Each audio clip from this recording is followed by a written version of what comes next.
सबको separation of powers याद है? लेजिस्लेटिव अलग, एग्जीक्यूटिव अलग और जुडिशरी अलग।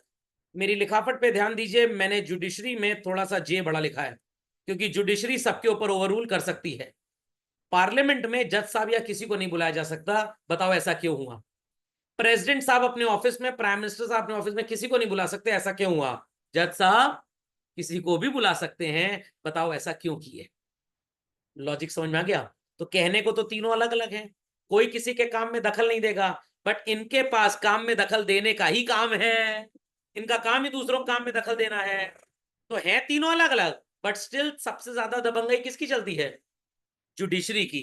तो कहीं पे भी आप कॉन्स्टिट्यूशनल कैरेक्टरिस्टिक्स में बच्चों इंडिपेंडेंट लेजिस्लेटिव नहीं पढ़ेंगे, इंडिपेंडेंट एग्जीक्यूटिव नहीं पढ़ेंगे, हमेशा क्या पढ़ेंगे? Independent judiciary. सर समझ गए सर, अब सर पक्का जज ही बनना है, हमसे ऊपर कोई नहीं। समझ में आ गया? तो भाई मैं तो कहता हूँ आईएएस करो, उसके बाद जज बन जाओ। सर ये कैसे होगा? भाई पहले आप एलएलबी कर लीजिए 3 इयर्स, साथ साथ पढ़ते जाइए, आईएएस की परीक्षा दीजिए, आप आईएएस हो गए। Is that clear?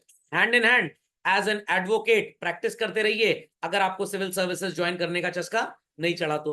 अगर सिविल सर्विसेज आपने ज्वाइन कर भी ली, नो प्रॉब्लम, आप पीसीएस जे का एग्जाम दीजिए। What? PCS J. PCS is state की जो सिविल सर्विसेज होती हैं, ऐसे सेंट्रल की भी हैं। जैसे बी आर अम्बेडकर साहब लॉ ऑफिसर थे, आप भी लॉ ऑफिसर बन सकते हैं, और जब आप लॉ ऑफिसर बन जाएंगे उसके बाद आप जज भी बन सकते हैं, आप सुपर पढ़े लिखे जज हो जाएंगे। फिर बैंड मेरे कोर्ट ना बुलवा लीजिएगा। So constitution of India provides for the independence of judiciary from the influence of other organs of the government. तो आपने इंडिपेंडेंस ऑफ लेजिस्लेचर कभी नहीं देखा, ना देखेंगे, इंडिपेंडेंस ऑफ एग्जीक्यूटिव कभी नहीं देखा। और बच्चों एक बात बताऊं, इसीलिए इनका टाइम निर्धारित है, 5 साल के लिए प्रेसिडेंट, 5 साल के लिए सरकार। क्योंकि अगर हम इनको भी इंडिपेंडेंट बना दें, ये पहले कहेंगे एक बार आ गए बस हम ही हैं, जैसे वो पट्टी पुटीन है अपने रशिया में। समझ में आ गया? और जब एग्जीक्यूटिव 5 साल, तो लेजिस्लेचर भी 5 साल ही चलेगा। राज्यसभा का थोड़ा अलग है, मान लीजिए, खोपड़े में बात गई। बट यहां पे भैया एक बार जज बन गए, अगर कुछ बदमाशी हरकत नहीं किए, तो 62-65 साल तक तो आपको कोई कुछ कर ही नहीं सकता। हाई कोर्ट में शायद 62 और वहां 65 चल रहा है, सुप्रीम कोर्ट में। समझ में आ गई बात? पक्का? तो नेता बने, एमपी बने या जज बने, जज सबसे ज्यादा भोकाल इन्हीं का है। हाँ प्रैक्टिस करना पड़ता है, बट पीसीएस जे का एग्जाम देके आप लोअर कोर्ट में सीधे जज बन जाते हैं। इनकी थोड़ी औकात कम होती है, हाई कोर्ट और सुप्रीम कोर्ट के जज की औकात भगवान के बराबर ही आप समझ सकते हैं। नहीं नहीं, दोनों में क्यों प्रैक्टिस करेंगे? हाँ, 10 साल की मिनिमम प्रैक्टिस, उसके बाद थोड़ा जुगाड़ पानी एंड ऑल दैट, तब आप जज बनेंगे। और इवन कितने जजेस तो बच्चों ऐसे बनाए जाते हैं, मैं आपको एग्जाम्पल देता हूँ, नाम नहीं बताऊंगा, कुछ मेरे जानने वाले ही हैं। मिस्टर एक्स, मिस्टर वाई और मिस्टर जेड बड़े सुपर काबिल लॉयर थे, भयंकर एकदम। मतलब समझ लीजिए भगवान भी उतना अच्छा डिसीजन ना दे पाए, जज साहब उतना अच्छा डिसीजन ना दे पाए जितना ये कोर्ट में केस लड़ लेते थे।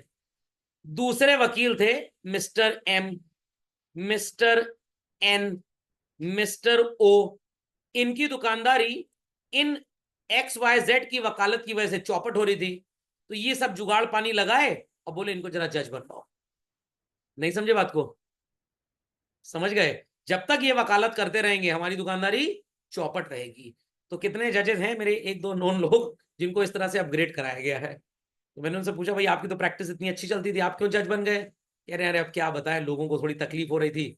हमने कहा चलो, मतलब ऐसे ऐसे जज बने हैं बच्चों जिनकी वकालत में प्रैक्टिस करोड़ों रुपए पर डे की थी, पर डे की। सिर्फ डिस्प्यूट ना हो जाए इसलिए सोचा चलो अब जज ही बन जाते हैं। खोपड़े में बात गई कि नहीं गई? जज के लिए कौन मना करेगा?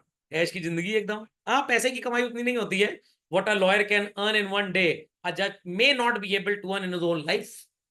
समझ में आ गया? तो ये समझ में आ गई बात भाई। तो पीसीएस जे के थ्रू भी लोअर कोर्ट में जज बनते हैं, ऐसे नहीं कि ये लोग प्रमोट नहीं होते, बट अगेन लोअर कोर्ट को थोड़ी तुच्छ निगाहों से देखा जाता है, यहाँ पे थोड़ी अपनी दादागिरी चलती है हाई कोर्ट सुप्रीम कोर्ट में। समझ गए बच्चों? Then we have emergency provisions कि भाई गवर्नमेंट को कैसे चलाना है अगर कुछ गड़बड़ी हो गई तो यहां पे प्रेसिडेंट साहब को राइट दिया गया है कि आप इमरजेंसी डिक्लेयर कर सकते हैं। क्या डिक्लेयर कर सकते हैं? इमरजेंसी। तो ये दो फोटो आपको नजर आ रही है बच्चों, ये अयूब खान साहब है शायद। अब यहाँ बीच में मैं सोचा था अपनी फोटो लगा दूं। व्हाट इट क्लियर, इंडिया में कितने तरह की इमरजेंसी हो सकती है बच्चों? It is of 3 types. Article 352 national emergency, article 356 और 65 called as constitutional emergency, and article 360 called as financial emergency. जब 11 मई 1998 को इंडिया ने परमाणु टेस्ट किया था, पाकिस्तान की हालत खराब हो गई। आनन फानन में हफ्ते 10 दिन में इन्होंने भी कर लिया। ट्रिगर, यूरेनियम सब खरीदने के लिए पैसे नहीं थे इनके पास, इन्होंने अपनी जनता का पैसा लोगों को देकर चीजें खरीदी, तो इनके देश में बैंकों में पैसे ही खत्म हो गए। 7-8 दिन तक लोगों को बैंक से पैसा विड्रॉ करना अलाउड था ही नहीं, पैसा है ही नहीं। तो that was financial emergency. But India में आज तक फाइनेंशियल इमरजेंसी हुई ही नहीं। नेशनल इमरजेंसी वॉर के टाइम पे डिक्लेयर होती है बच्चों, या कसाब टाइप अटैक अगर बढ़ जाते तो। 3 बार इंडिया में ऐसा हो चुका है। चाइना वॉर जब हुई थी 1962 में, पाकिस्तान वॉर हुई थी तब, और इंदिरा गांधी जी ने जो 75 में इमरजेंसी लगवाई थी। चल रहे, समझ में आ गई? कॉन्स्टिट्यूशनल इमरजेंसी 134 बार लग चुकी है। गूगल करेंगे तो 3 डेटा आपको मिलेगा, 115, 124 या 125 और 134। जब भी हमारी स्टेट गवर्नमेंट के 5 साल खत्म हो जाते हैं तो प्रेसिडेंट साहब बोलते हैं आप भंग हो जाइए, अब फिर इलेक्शन करना है। तो most common form of emergency is what children? Constitutional. Least common is national. Financial तो आज तक कभी हुई नहीं, तो क्या बोले हम इसको। और हमारे देश में लोग थोड़े अकलमंद हैं, वो जितना कमाते हैं उतना ही खर्च करते हैं, हमारी सरकार भी ऐसे करती है। और एक बार होने वाली थी बट हुई नहीं, मनमोहन सिंह जी की वजह से, जब हमारे पास सिर्फ 1 हफ्ते के इंपोर्ट्स के लिए रिजर्व था फॉरेन करेंसी का, और हमारा पूरा गोल्ड वर्ल्ड बैंक के पास गिरवी पड़ा था।